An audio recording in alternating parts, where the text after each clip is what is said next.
আসসালামু আলাইকুম।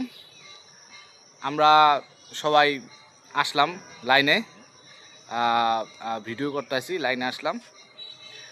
তো আমাদের কিছু প্রবলেম নিয়ে আছে কথা বলতেছি। সেটা হইতাছে আমাদের কিছু আলগা পীড়িতের ভাই বেরাদার আছে, তারা দেশি বিদেশি ভাই বেরাদার, দেশে আছে বিদেশে আছে।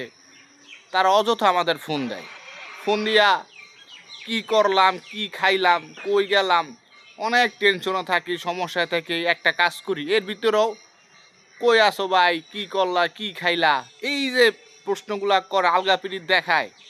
তো এই সমাধান আর ওরা বলতে পারি না যে ভাই তুই এত ফোন মন দিস না, ভাল লাগে না। আর মানে কেমনে কমু, মন কালা করে, কষ্ট পায়। যাই হোক, পরে এক বড় ভাইয়ের সাথে আলোচনা করছি যে ভাই এই যে আলগা পিরিত দেখায় কি করণ যায়। তখন বড় ভাই কইলো যে এক কাম করো, তোমরা ও যখন এমনি ফোন দেয় খালি ডিস্টার্ব করে, অনর্থক কথা কয়, 10-20 হাজার টাকা আওলাদ চাইও। তো দুঃখের বিষয়, চাইছিলাম 10-20 হাজার টাকা আওলাদ, আজ পর্যন্ত আর ফোন আহে নাই ভাই। ভালো থাকবেন।